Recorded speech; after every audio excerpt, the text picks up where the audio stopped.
Green brothers were the owners of that engine when it worked for a living in the Black Country, and it was in fact the only mobile train in the Black Country in its day.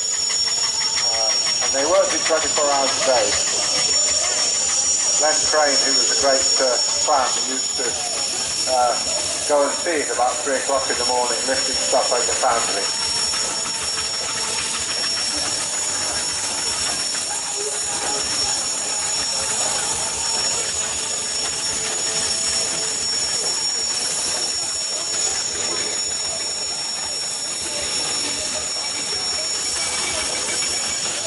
So as I say, that engine was worked quite literally around the clock, hauling loads around the Black Country, installing machinery, and that was the mobile train for the Black Country.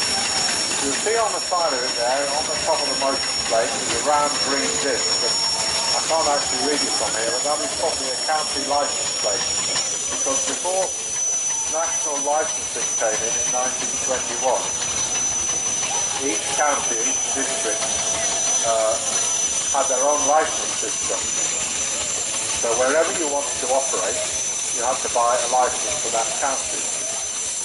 Be it Staffordshire, Worcestershire, Shropshire, Dorset or wherever, you would have to buy a license. So if you were a long distance haulier doing from Exeter up to Birmingham, you'd have to buy a license for each county that you went through. And they used to issue those plates. That was your license disc.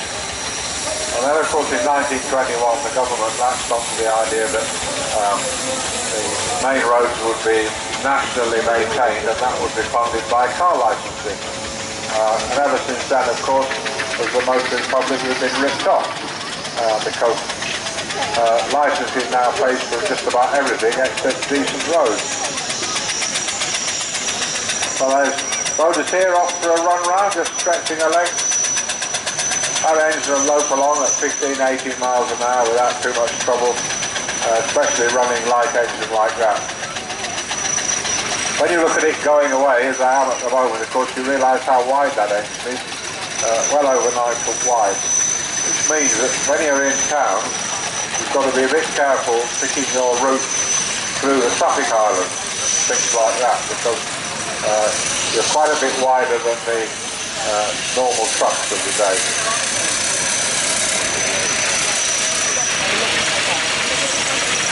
Evening agricultural going around now, Tony Seddon and family, quite an unusual engine that one. A lot of little aidlings and a lot of aidling rollers, but not many agriculturals and indeed not many road locos, very rare indeed. Lovely engine, Tony used to turned his piggyback upside down and shook it till it squeaked because he retired the engine. I had to ride up to Batley with him to Travers when we took the wheels up to get the tyres put on.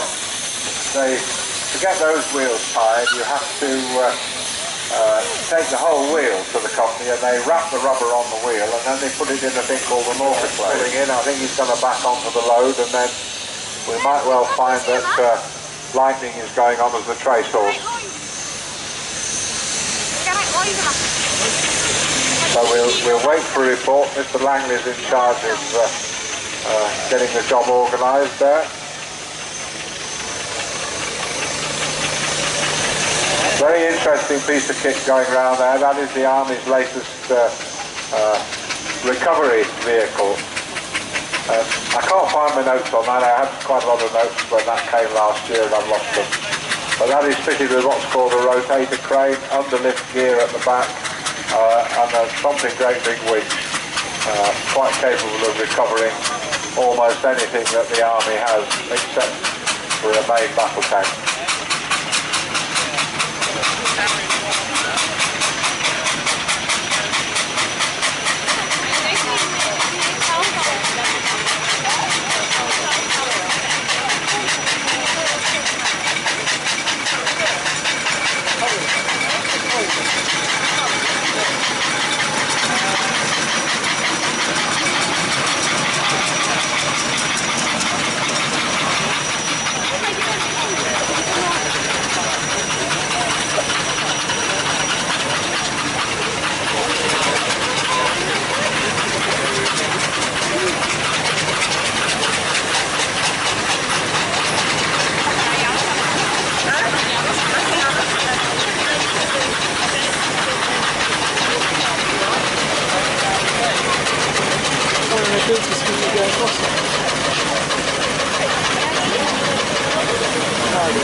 Tim going round to say with the log load. When Dave Allen and Bert bought that engine, it was completely, utterly and totally worn out. They started work on that engine in Andrew Melrose's boiler shop, and we were in there with our engine on the same job. And every time they unbolted something off it, it was either cracked, bent or broken. And they did a fantastic job over a period of about 13 years. Completely reboxed the engine and boiler barrel, major boiler repairs right through, and then had to have a new back end built. The back tank was so thin that to stop it leaking, somebody had put a layer of concrete in the bottom, and it just went on and on and on. I remember them getting the wheel off to find there were loose spokes, and anyway they battled on with it, and finally, of course, the great day came when it appeared at Langport Rally a few years ago, and a few of us nearly shed a tear, but they achieved their aim. But it really was a labour of love to rebuild that engine, and to think it was all done pretty well by amateurs in engineering terms, because although we were being guided by Andrew Melrose, who is a highly qualified engineer, Dave was a thatcher by trade and Bert's a blacksmith. So, you know, to be able to tackle the rebuilding of that was quite something. Little Fowler roller just scurrying past, Mason and family. That engine was new to the West Riding Council up in Yorkshire. Worked with them until well into the 50s actually, when it came down to Mid Wales, to Caulfield at Abermule. Just near Welshpool. Abermule, of course, is a name that rings a lot of bells with railway people. They had the famous, or the other man that owned it, as Malcolm said, it'll come back to me in a minute. He named it Patricia B after his wife. And then finally, as I say, it finished up with the Mason family in Hereford, and they get about with it a lot and have a lot of fun with it too. Right, well, we're getting things assembled here. We've got the Great North on the back, Bodicea as the load engine, and Lightning is coming on the front as the trace. Now, you don't normally see showman's engines doing this work, but of course, there's absolutely no reason why they shouldn't. At the end of the day, they are a heavy haulage engine. That's what they were built as originally. It's a road loco, just the same as the other road locos, albeit with a lot of fancy decorations and a dynamo hanging on the front. But it's got the same abilities, the same capabilities as all the other engines. So it's nice to see it in here. A year or two back, when Mr. Langley broke the Great North, he was issued with a Fineborough road loco as a replacement. Princess Marina, they had that on the back of the load on that occasion. So we've got a plan now, have we?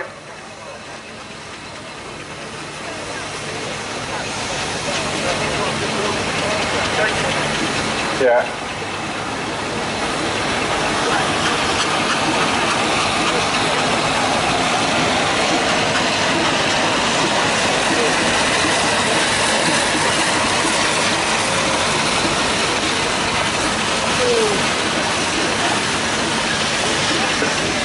Right, well, we're just getting a bit of an update on the plan.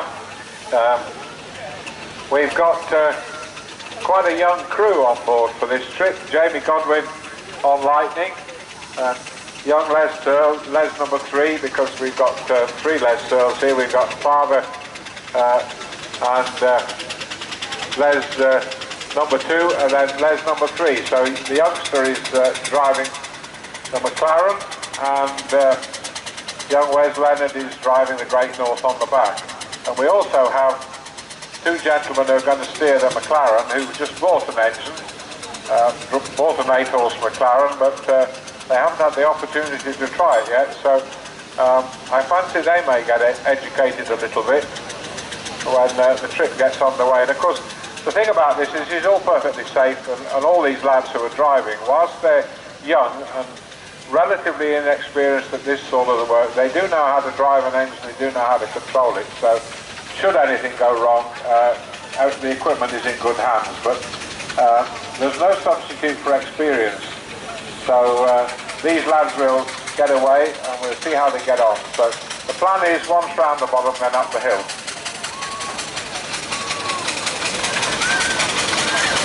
So as I say, we've got a whole crew of comparative new boys on the job, but this is how they learn. Jamie actually rode in Lightning here from Horsham. They did a rally on the way. I think it was about 40 miles from Horsham out to the rally, and then from the rally here, and I think most of that was done in the dark. These modern LED torches and lights you can buy are absolutely ideal for this job, because you can fit an engine up with lights that people can see, and of course it's quite good travelling at night because there isn't the traffic. You get a nice clear run. Searles routinely come through London from Horsham in the dark and leave home at 1 or 2 o'clock in the morning. Get through London if they're going north on the engines when they're travelling by road. So the winter before, Les Searle took the trailer home to Horsham and put it through his workshop, stripped it down and overhauled it, checked all the bearings, did the brakes and so on to make sure it was in good order. Well, here's the boys from Northover. It's one of the unsung heroes of this job, because they go around all week. I don't know how many tons of coal we move, but they've got about 3 of those wagons going round, and they're probably all on their second load today, so that'll be 50 or 60 ton of coal a day without any trouble at all.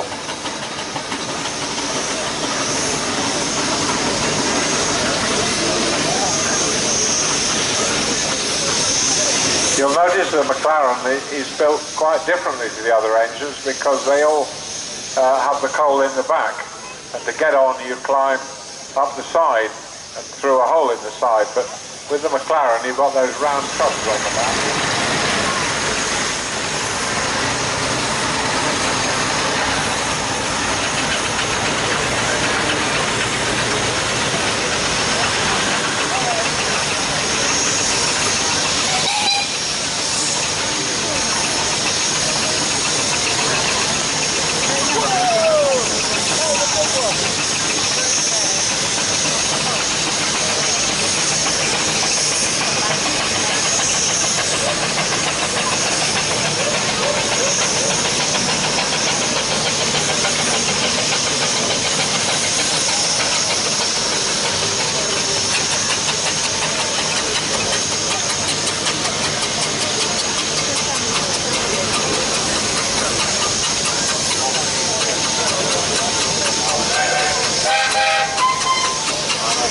Right, well here we go. That was a good start anyway. They've got away nice and tidily. Steadily away, just down the slope. You've got a lot of weight there. Of course the trailer and the transformer weighing in just a shade under 50 ton.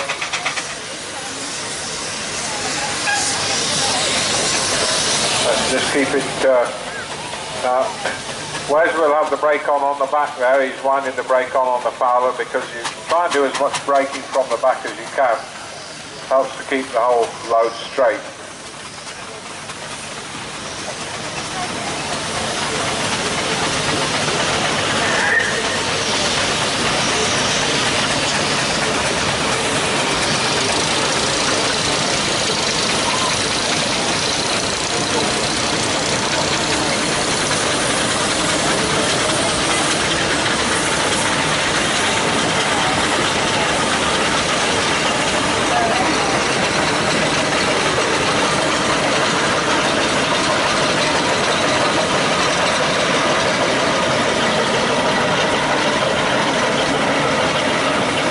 So there we are, that's the load away.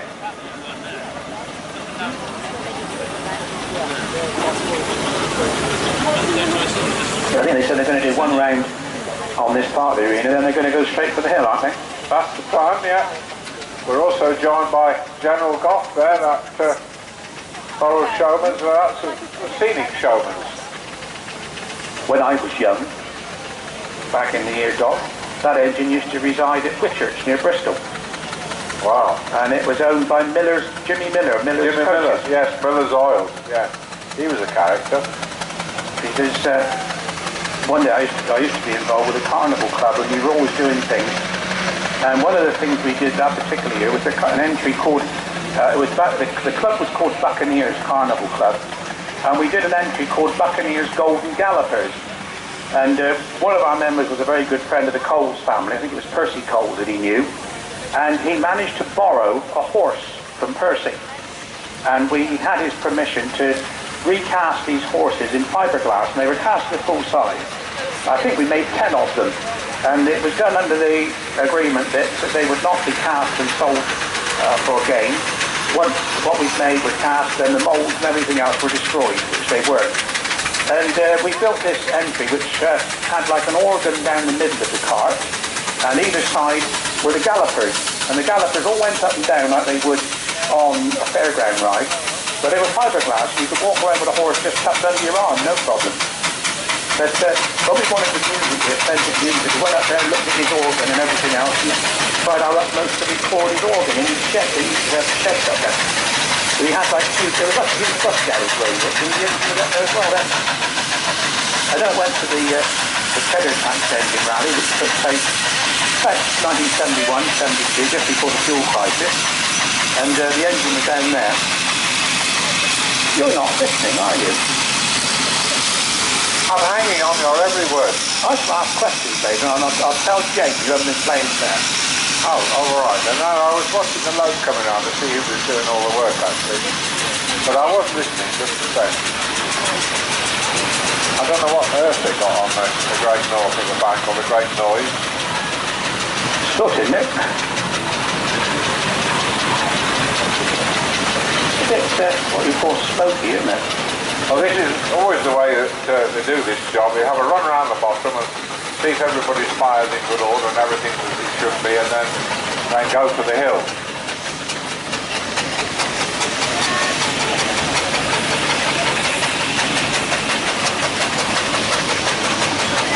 Well, the Great North's ready to push anyway, because we're ramping at the safety valves.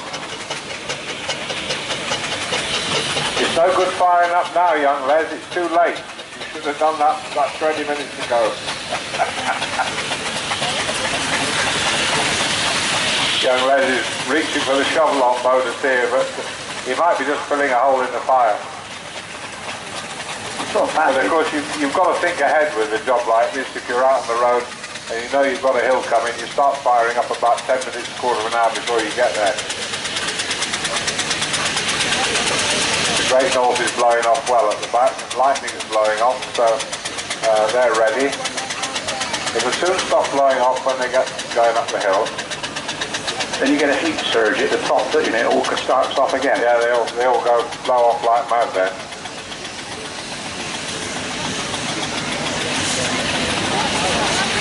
Certainly getting a bit dry out there, isn't it? Yeah, well, the old water cart is doing a good job actually, just quietly damping the top. It's keeping it down very well.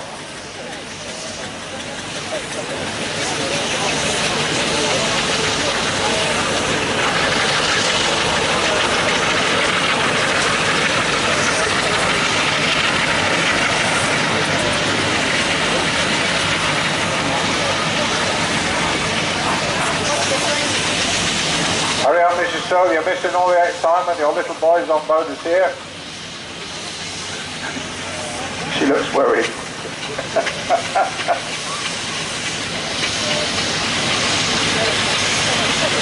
Well, our trailer rides are still going. If you'd still like a late night trip around the arena, you can do this.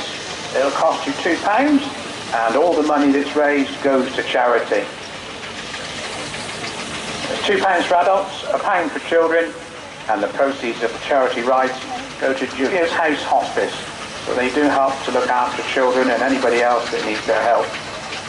Right, well there we are, they're just starting into the steep part of the climb. Now this is when you watch the chimney tops to see who's working hardest. You see the smoke from Dorset going pretty well straight up for several feet, so he's pushing fairly hard. Lightning should open the regulator soon. Lightning's blowing off, so he's not doing a lot on the front. The Great North has nearly stopped blowing off, so he's starting to work a bit.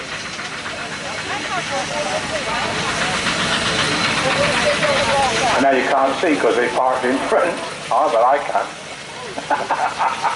But you washed your face as well, coming out like that. You stupid boy.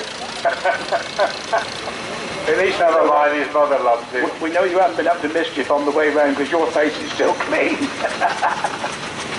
Oh, there they are, way off up the hill. And all the engines pulling hard now. It's quite fun, but we can see your lips move. We haven't got a clue what you're saying. Dorset is still blowing off in the middle. But once they start to work like that, unless you've got a massive fire in, of course, they usually calm down. You see the one on the back has stopped blowing off, where it was blowing like billiard. Now, this is where the real test comes. Going up the hill's easy, just push the regulator open and let them get on with it. And we wait to see whether they come round the top, straight back down. Or well, lightning stop. flowing off like mad then. Because having topped the engine up the hill, you've lowered the water level in the boiler quite substantially. And it's a question of whether you're confident you've got enough water in to come back down, or whether you want to stop and sort everything out. Now, it's no disgrace to stop. In fact, it's a very good thing to stop if you're not sure. Well, they'll all be bobbing down and looking at their water gauges and deciding whether they're happy. And they look as though they're going to carry on. Yeah, I think they are. Well, the next day they won't. Anyway, there we are. They're coming back up the small slope, shall we say. See that nice downhill stretch. Lightning's come back up to blowing off again.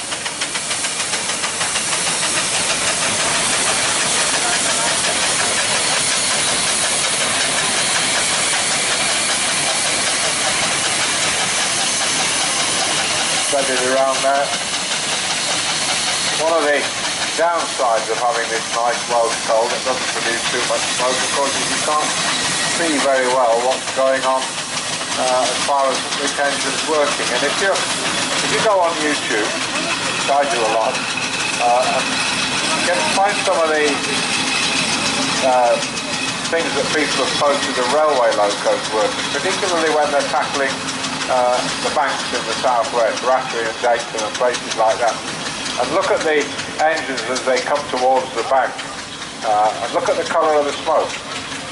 And you would like to think that when you get to the bottom of the bank, you've got a nice clear white smoke, because it means the fireman's got a nice clean fire that's burning up brightly. You tell when they're firing. If you watch an engine when it's really being flogged hard, like say the Castle tackling Dayton with about 10 on or something, you'll see little puffs of black, and that's each shovel full of coal going in, and half of it goes whoop straight up the chimney.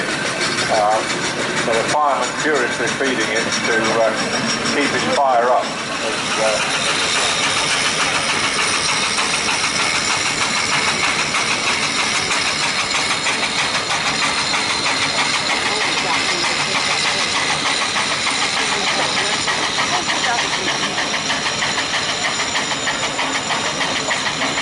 Well, we're going to take a bit of a sit down out of the box now. We've had a fairly long day, enjoyable day.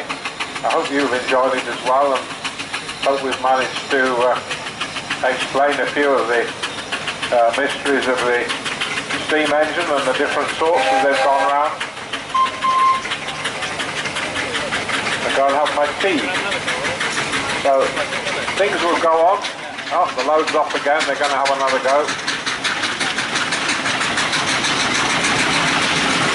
That's it. Dorset is doing all the work there now. A good push to get them moving. It's almost a case of you're going whether you want to or not. Yeah.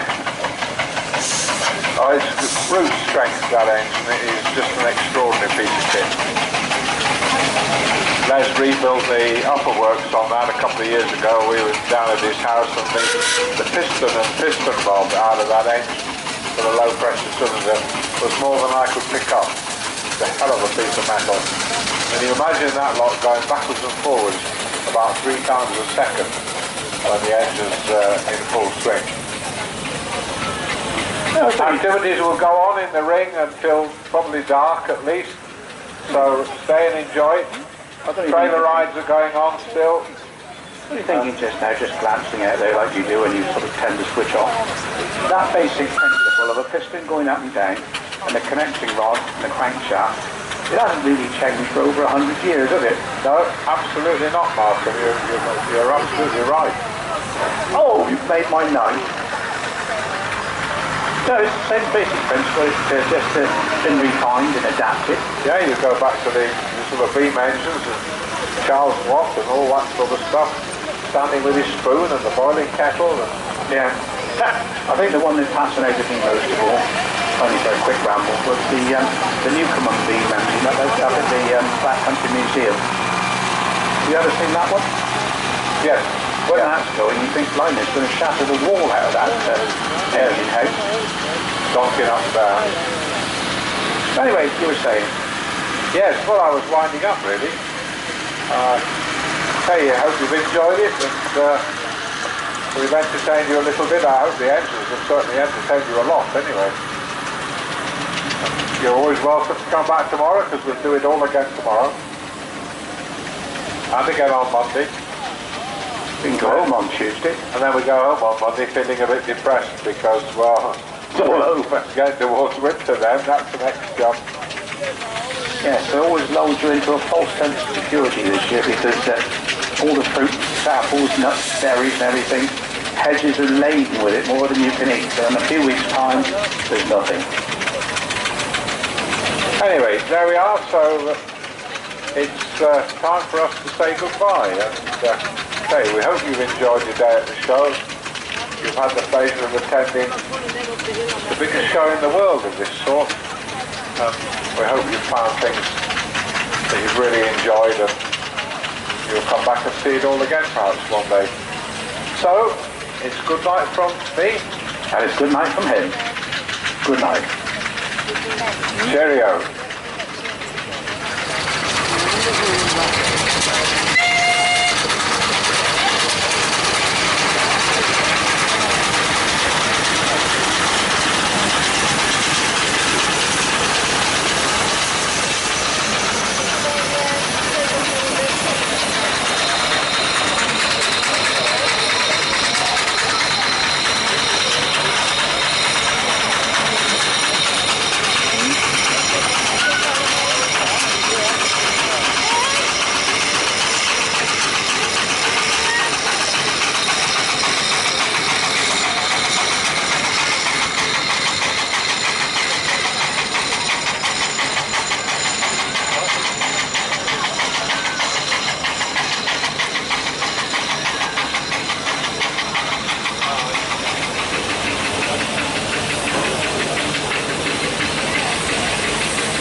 Salmon biscuit, I'll call it, yeah. Oh, fair enough.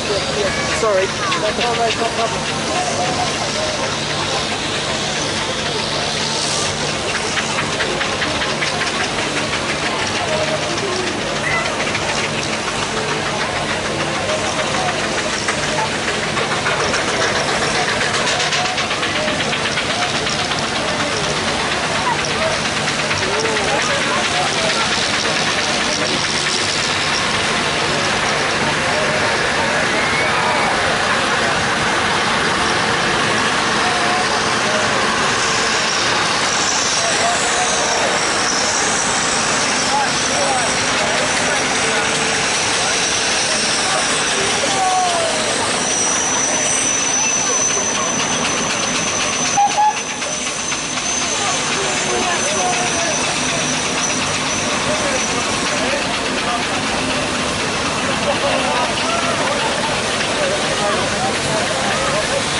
Sorry.